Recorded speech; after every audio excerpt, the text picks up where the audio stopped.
Virgin Mary and supposed to be God. Because they're the idols. And this is supposed to be Michael, the guardian angel. Or it's not even Michael.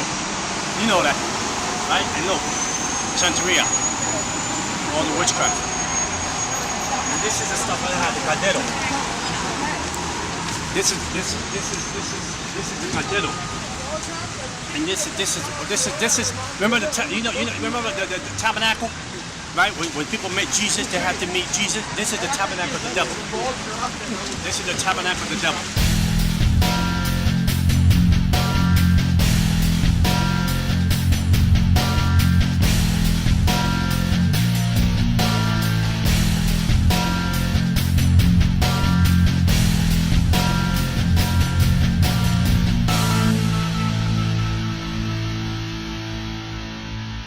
I grew up in a neighborhood that, first of all, the first killing that I experienced feet away from me when I went to go and get a gallon of milk was only 10 feet away from me. They shot the guy like 7 times. They shot him 7 times. As a young boy, I seen killings after killings after killings. In order to survive in the streets of the South Bronx, you had to be a killer. You have to be a murderer. You had to be smart. You had to be slick. My father's side was all witches and warlocks. We lived on witchcraft. We had a contract direct with the devil himself. My father, I remember when I was younger, like 8, 9 years old, I would see him go into the room to worship the devil, and I could feel the presence of the devil come into that room. And my father would worship and speak in tongues and demonic tongues and worship and put flowers and put candles and put water. At 7 o'clock at night to 5 in the morning, I was really going to demonic church. I was going to witchcraft church. I was being trained to be a warlock. I was being trained with witches that were in the religion for 30 years, 40 years, 50 years. They was training me to learn how to speak to principalities, spirits in the ground, the devil himself. You couldn't speak to the devil right away. You had to earn your right to speak to the devil. And the first mass killing that they did in my neighborhood was in this house right here. The husband stabbed the lady 52 times and cut her ears off here. And then me and my brothers would hang out with their daughter, and we came to the house to walk them back home because we're hanging out with the daughters right here. And the daughters found their mother cut up to pieces here in this house. I was in a schoolyard playing with some friends in the schoolyard, and the pastor came, and they had this band came in, and they started singing songs, and people started to gather in the schoolyard, and it was an amazing atmosphere, amazing joy in that schoolyard. And I came from a broken home. This pastor is up on stage, and he's talking about some Bible story and some Bible book, and he's talking about how God loves everybody and all this other stuff. And for the first time, I'm getting kind of captivated. Wow, maybe God does love me. Maybe God wants me. Maybe God wants my family. Maybe God wants to touch me and my family. Maybe he wants to change my family around. And I said, well, I can get some of that. I'm going to get some of that because it's coming my way. And this is the first time ever I felt an incredible love that was undescribable. This pastor's coming off the stage and praying for people and touching people. So I said, now it's my turn. Now he's going to touch me. Now Jesus is going to accept me. Jesus is going to show me what love is about. And this pastor passed me by. Never touched me. Never laid his hands on me. He went down the line, and when he came up to me, he passed me by and touched the other person. And I said, well, Jesus don't love me either. My dad don't love me. Jesus don't love me. We come from a broken home. Jesus, he likes the fact that my mother gets beat up. He likes the fact that me and my brothers go to bed hungry. He likes the fact that, there's no heat in my apartment. He likes the fact that when we go to school, we reject misfits in school. So this Jesus guy, he's just like my father. He's no difference. He's just like my dad. So I went home broken. I went home sad. I remember that a week later, 2 weeks later, I was at a schoolyard, hanging out, playing with a friend of mine's, and I heard something fell and hit the ground, and it was a voodoo necklace. So I took the voodoo necklace. It had many colors. I took it, I put it on, and the necklace was my first contract with the devil. We went to a tarot card reading, and when I went to the tarot card reading, as a little boy, at 10 years old, we went in. The lady that was doing the tarot card, the witch lady that was doing the tarot card reading, she got fascinated. Her eyes was fixed on me, and she told this boy, we want him. The research, which is Santeria, Juanum, spiritualism, which is spiritualism, espiritismo in Spanish. Santeria is they call it worship of the saint, but it's not worship of the saints, worship of demons. We want him, and if you don't give it to us, he's going to lose his eyesight in 30 days. So my mother was so desperate as a mother. My mother sold her furniture. My mother sold her bed. She sold her bedroom set to get $250 to do my first ceremony, because this lady put so much fear in us, so much fear in my mother, that my mother had to sleep in the floor because there was no bedroom for her to sleep into, because she didn't want me to lose my eyesight. So they initiated me to the dark side at the age of 10 years old. So the first love, the first encounter I had as a 10-year-old boy with the devil showed up and took the offering of giving my life to him, and they put 5 beads around my neck, the 5 worst the 5 worst demons of principalities that are under Satan. They put them right under my neck, which is Santeria. They put them right under my neck, and they said, these are going to be your spiritual guys, and this is going to be your guardian angels, and they're going to take care of your life from now on. This is the building, this corner building here used to be almost abandoned. The corner building here, it's in the book.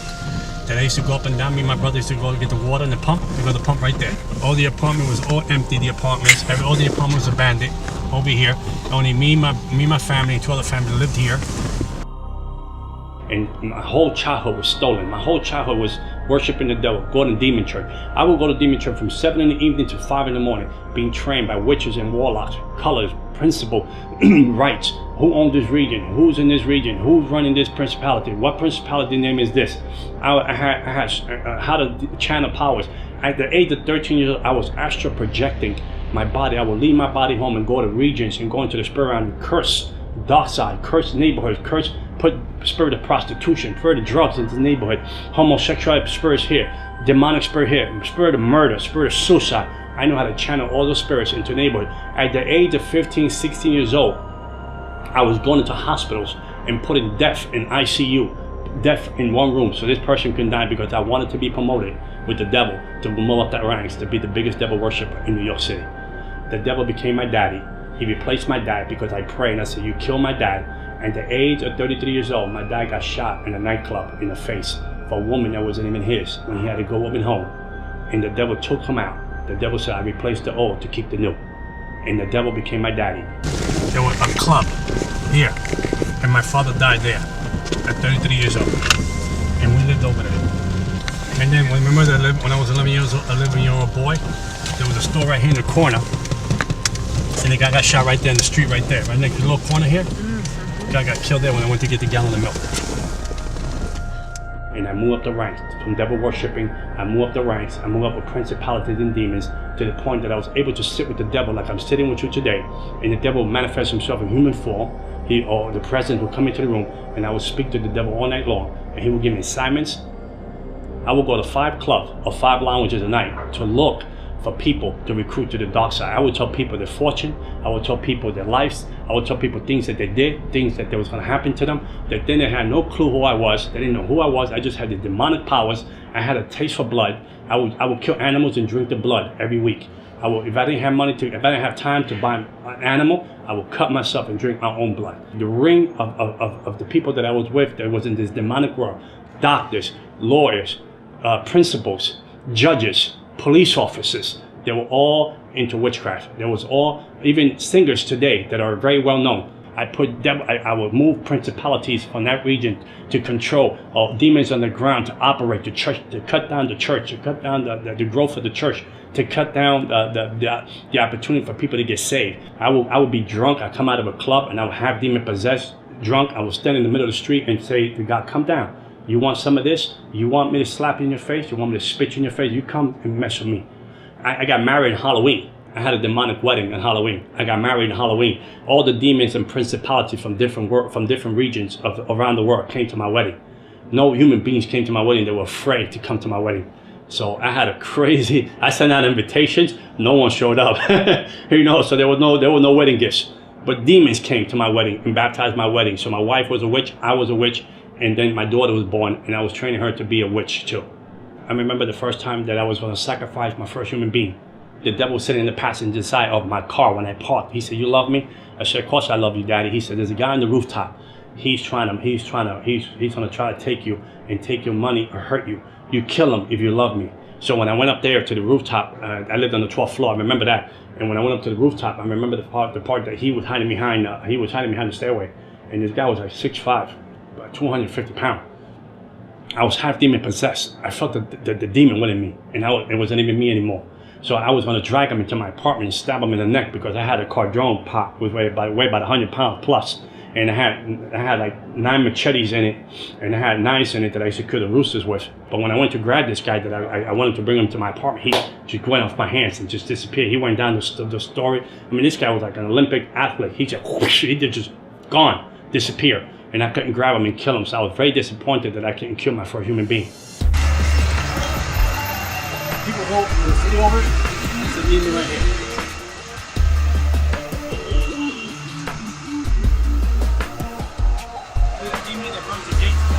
This is the one I was telling you about that is in my book. It's a little demon. Here's another one. This is the demon that runs Haiti. Principality over Haiti. The one you saw over there, principality over Islam. And look at this. Trap the people. The truth. Isn't that funny? The truth will set you free.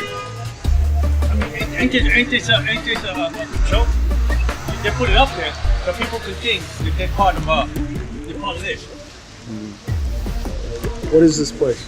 This is the Botanica. This is a place that everyone in the Bronx come here to buy the ingredients to do witchcraft and hurt people and kill people. This is the place. We can go inside. Come on, let's see if we can find something.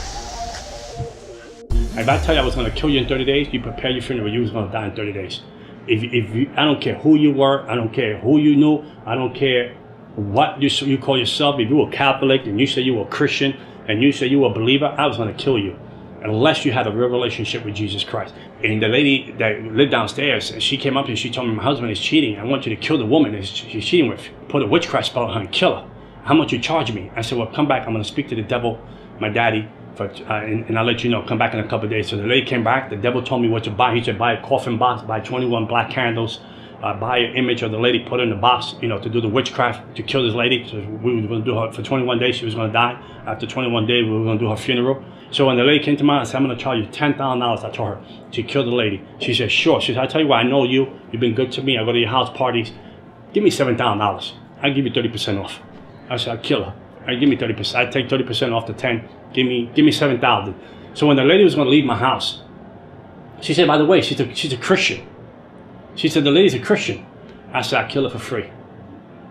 I said, I don't need the money. I said, I'm going to kill her for free. I'm going to teach these Christians a lesson that they're going to learn. I'll kill her for free.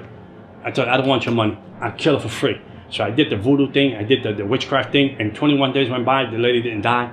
A month went by. The lady didn't die. And I was like, wow, what's going on? I mean, my reputation's online. So I called the devil, I called the demons that was signed. I increased the witchcraft. I increased the witchcraft. I doubled the witchcraft on it so she can die like overnight. Nothing was going on. Nothing was going on. I was home at night and the devil shows up. And I feel the presence of the devil comes into my house. And then the devil told me, we have to abort the plan of the lady that you want to kill. And I said, why would we want to abort the plan? My reputation on the line. I'm a witch. I'm a warlock. If I don't kill the lady, they're going to think that I don't have any powers. The devil said, you don't understand. The God that she serves said, don't leave her alone. Don't touch her. And I said, who's this God? She said, the God that she serves. So I was so angry. I said, no, but let's get one more week. Let's kill her. And he said, no, the God that she serves said, leave her alone. From the witchcraft that I did to the lady, she should have been dead in less than 21 days. How you doing, man? Let's go grab it when I see it. This is Jezebel. This is Jezebel in religion. This is how it works. See, these statues here, this here don't mean nothing, but it's the demon behind it. So in order for me to identify to this has to be created because I can't identify to a spirit. I can't identify just because the spirit, we don't have nothing in common. I'm humanity. A spirit is immortality. A spirit is a spirit of demon. I can't relate to it. So in order for me to relate to it, he has to put this guy in the middle so I can relate to it because he's human form. He looks like a human being. There's a story behind this guy, so now I can relate to him. So the demon operates to him. You understand? Same thing with these guys here. And then they give themselves names and days and birthdays. Because they said these are how the American Indians get caught up with demonic forces and they get caught up into the occult. These are the entrapment of the Native American Indians. But those are statues that the people that use to camouflage the demonic ways and demonic religion. There's nothing here that is holy. There's nothing here. The only thing that's holy here is us standing here. What happens in this place? Like this place here in the back, they do witchcraft, they do voodoo, they do witch spells in the back, they do cleansing in the back. Over here, all these demons, they want you to buy these statues so you can take a demon home. They select the prayers. So they make you believe that you're praying to God. Look, see, I used to use this book for selected prayers. They make you think that you're praying to God, but these prayers are not God. They're not godly prayers. There's nothing in the Bible. They say nothing about the Bible. The crucifixion. We had a book in New York, in America. I was the third person to get this book that has symbols of the book, of different demons, of different principalities, of different way of killing people through witchcraft. And this book was no one had a copy of this book. You couldn't have a copy of this book unless the devil signed off on it.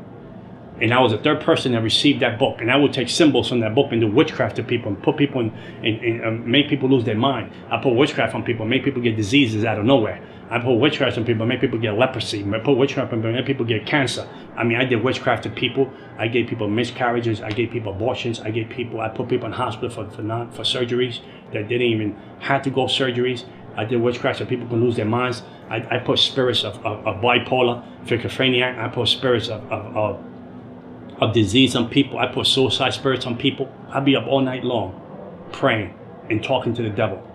When Christians can't even go to church for 1 hour. When Christians can't even pray for 1 hour. The spirit realm is more real than the natural realm. And we fail to see that. And whatever is not covered with Jesus Christ is an easy target to bring down. Like the atheists, I can kill them easily. They were easy to kill. The Jehovah's Witnesses were easy to destroy. Moment later, it was easy to destroy.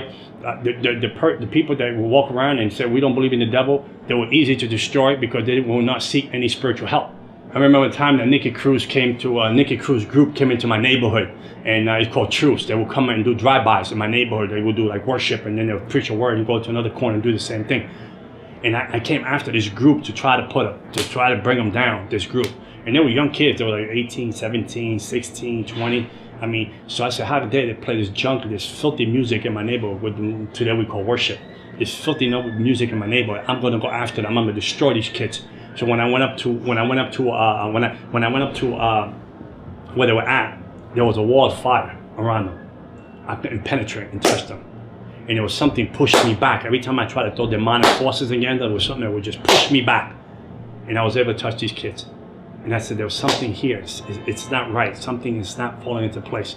So I walked away and I left them alone. I didn't want to deal with them. I said, okay, they won this first round. So there's obviously spirits here watching us. Watching us. Yeah, of course they're watching us. Yeah, and so we're all protected. We're protected. Yeah, we're under the blood, brother. Ain't nothing like the blood of Jesus. Okay. Man, we're all protected, but there's nothing that can touch us because Joe said, what we got a hedge of protection around us, and we can walk into this place. We can chase demons out of here. We can curse this place to the ground in Jesus' name, and there's nothing that the devil can do. I mean, I had so much money. Beautiful cars, beautiful woman. I had it all. I lived in a world that people, my neighborhood, they were terrified who I was. They said, if you mess with that guy, your family will die. If you mess with that guy, he don't need a gun. He'll kill your family in his sleep. My daddy was awesome. My daddy was, he gave me powers beyond I could imagine. He gave me powers that people had fear me. The police had fear me. The securities in my neighborhood had fear me. People that knew that I was the devil's, they would call me the devil's son. I brought Christians to their knees, not to prayer, because they had no power. It wasn't because your God wasn't all powerful. Don't get me wrong. Because your God was all powerful. The vessel was weak. The vessel had no prayer life. The prayer had no fasting life, and they had no relationship with God. There was a form of godliness in the person, but no power. The person was weak. The person had nothing going. He had a Bible. He had the right suit on. She had the right dress on, but there was no connection with Jesus Christ, because you was out of his will, you was out of his promises, and you was out of his divine purpose. And I had you, I own you, I had you as a slave. I broke you, I put witchcraft on you. I kept doing that to Christian after Christian after Christian, after families, after churches. I chased everything down that represented the cross of Jesus Christ.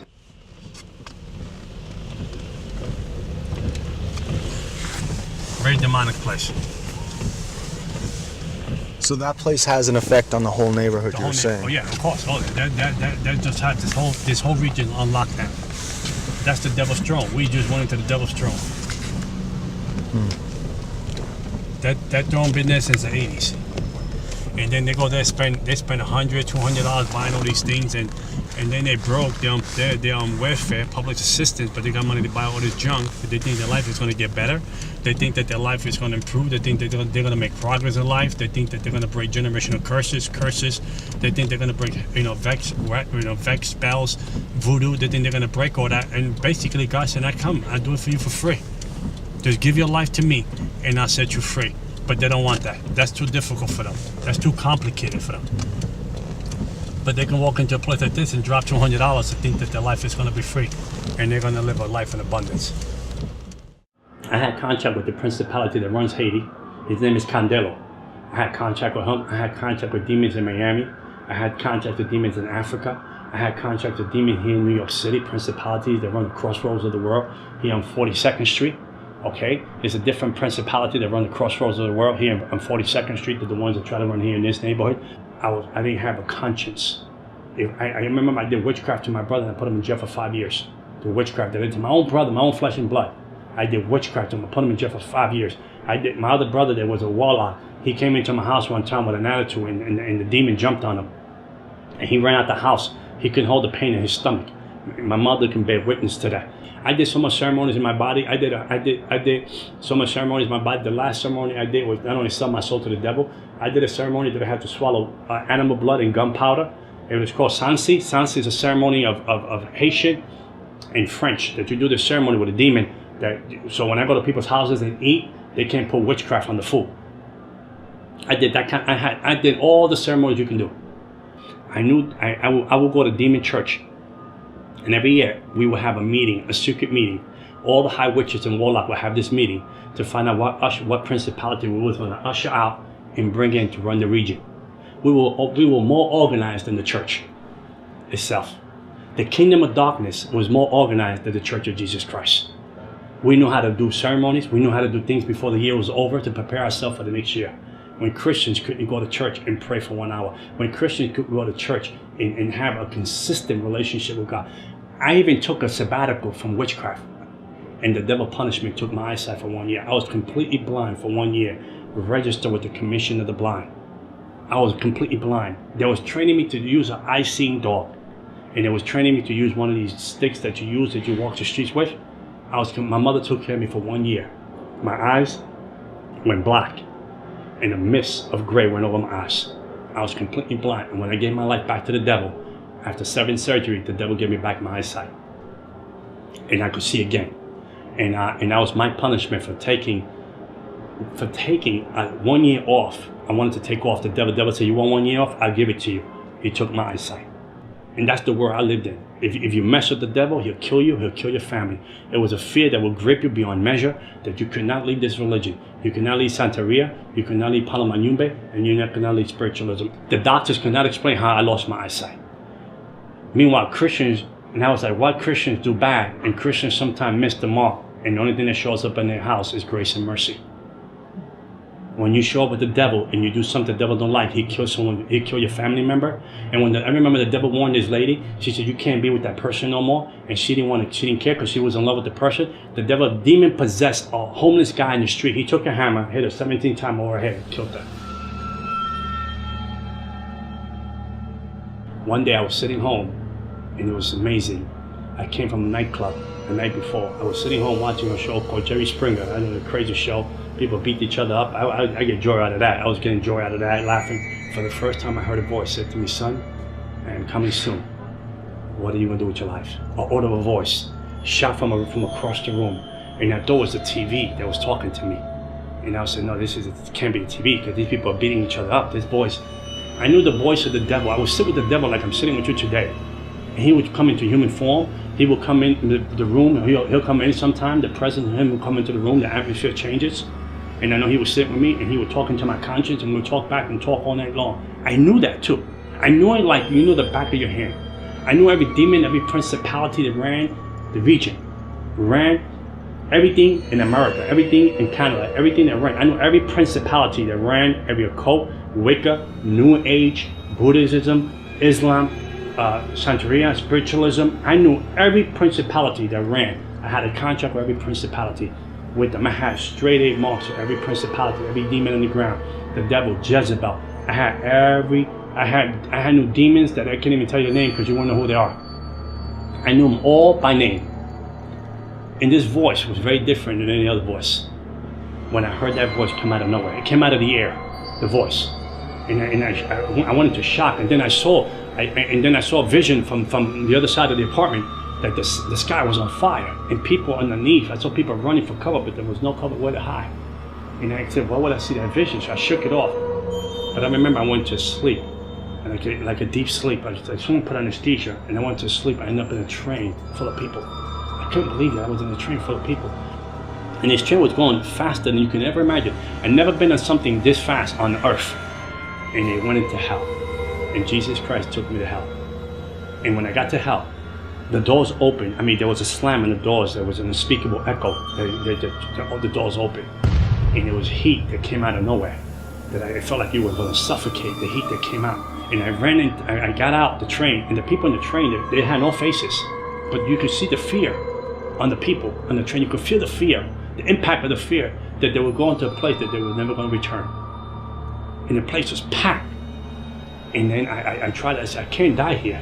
I said, I can't die. This is not for me. I wasn't born to be in this place. I was saying this to myself. I was not born to be here. So I tried to find like a tunnel in hell. And I was walking to the tunnel. I was trying to run to the tunnels in hell, try to find a door, maybe a window, maybe there was a gap somewhere that I can come out and come back to reality. But there was no gap. And I remember, as the more I went into the tunnels, the more the fear gripped me. The more the suffering. I heard suffering, darkness drapes over you. This fear drapes over, like you're wearing a garment. This fear drapes over you. It's something you can't even control. You have no control over. It's something like it grabs you. That it don't even let you go. I couldn't see the hand in front of my face, but I hear the wailing. I hear wailing. Like, you ever hear like a kid wail and an animal wail at the same time? Like, it's like that kind of wailing. It's indescribable. And it was a heat and a smell that was like if you was like in the sewers of the gutters of New York City.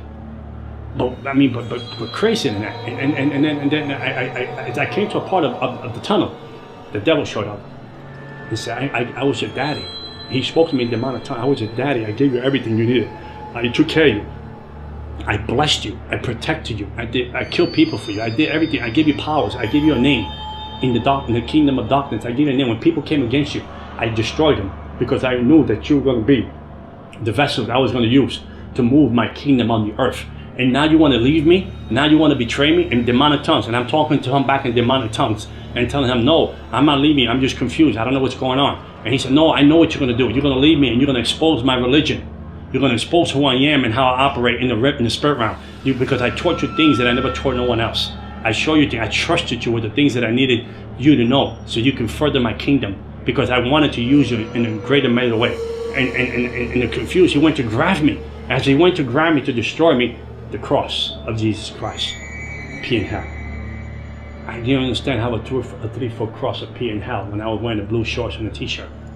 And I put it on him. And when I put it on him, the devil melted like he was an infant.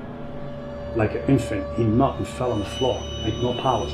So I took that opportunity. I ran deeper into the gates. I ran deeper into the tunnels of hell, hoping that there was a door. My hope was it was a hope and a hope at all. There was no place to say, I'm coming out of here. This is it. This is the end. I had a fear that gripped me, that I was indescribable. I never felt a fear like that. I never felt a despair. It was the opposite of what heaven is. It was opposite of joy. It was opposite of gladness. It was opposite of peace. It was opposite of light from darkness. It was a place of torment, a place of, if I'm here, my family don't know I'm here. My daughter don't know I'm here. How would they find me? How would they look for me? So as I went deep into the tunnel of hell, hoping that there was a door, a window, a crack somewhere that I can get out, the devil showed up again, and now we'll destroy you. So what I did was, I told him in the demonic language, I got these marks. These are my contract to protect me, to destroy you. He said, fool, I gave you those marks. Those are my marks that I own you. I own you. No one owns you. I do. And you're going to live for me or you die. And when he went to grab me the second time around, I said, it's finished. I said, this is it. He went to grab me the second time around. The cross of Jesus Christ appeared in hell. There's no greater love than the cross that will come for a sinner like me in hell. So when David said, if I make my bed in hell, he knows I'm there. Grace and mercy showed up in hell. Grace and mercy knew my address. Grace and mercy have a plan for my life.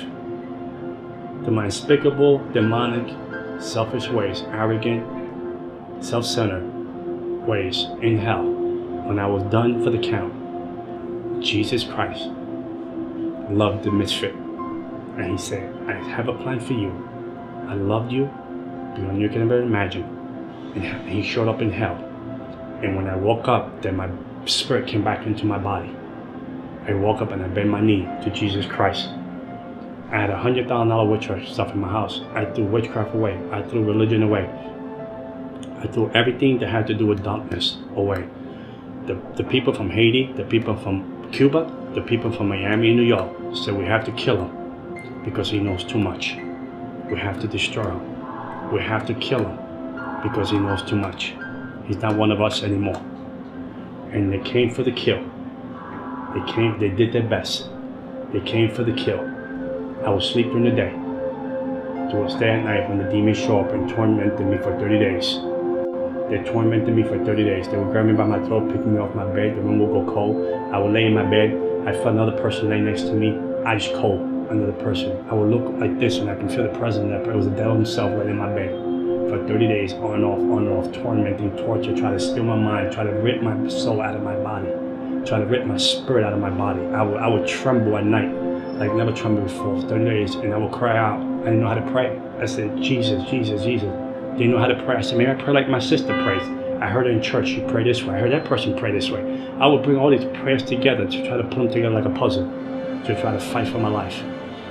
And one day I was in church worshiping, and I would ask the Lord, why you let these people, why you let this happen to me? And one day I heard the voice of God again. He said, I wanted to see how much you love me. And he said, I wanted to see how much you trust me. And ever again, I was tormented by the devil. And I became an evangelist for Jesus Christ. 14 years serving the Lord, and I will never trade it for nothing in the world. And I know that somewhere in Hallelujah Boulevard, there is a mansion for John Ramirez. And one day it says, welcome home, well done, faithful servant. And I tell you, there's nothing. And I'm not talking about Christianity. I'm talking about relationship with Jesus Christ. He is my Lord and Savior. He is my beginning and end. No weapon formed against me will ever prosper. I died when Jesus said I go home. Not because of a witch, not because of a person, not because of heck, voodoo, vex, incantation, none of that can separate me from the love of God. $100,000 of witchcraft, selling my soul, marks here, marks here, marks here. But the biggest mark is here, is the love that I have for the cross. And nothing like the cross of Jesus Christ. And I tell you this, and I end with this. I was cursed, I became blessed, because the one that was blessed became cursed for me. And I switched daddies. And my daddy sits in the universe. And he loves me beyond I could imagine. And that love now I can give to my daughter. And my daughter today, she's a born-again Christian, graduate from college, psychology major. And I know that God's going to use her in a greater way. Because the baton that I have, I will pass to her, the right baton this time. And I know she'll do a greater exploit than her daddy. And before I leave the earth, people will know that John Ramirez was here because he served Almighty God. Amen.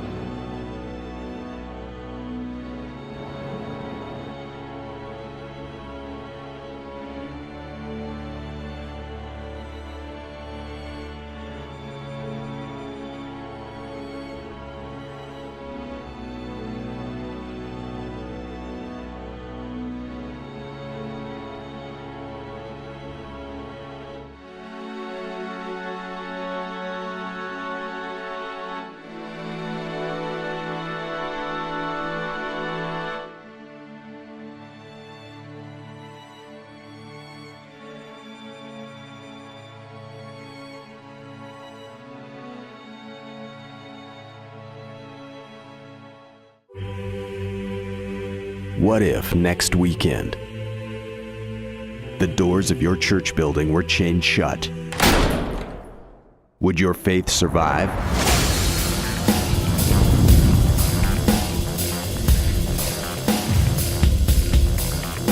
Has Sunday morning church attendance replaced a vibrant, living relationship with Jesus Christ? Have we lost the essence of true biblical Christianity?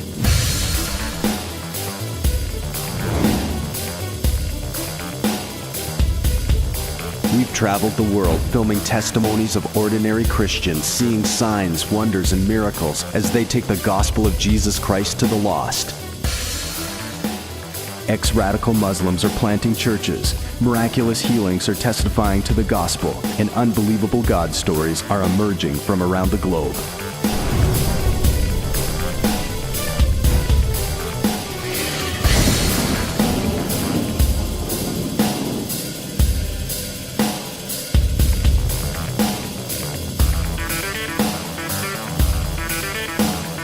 I believe that Jesus died on the cross for more than good Sunday morning services.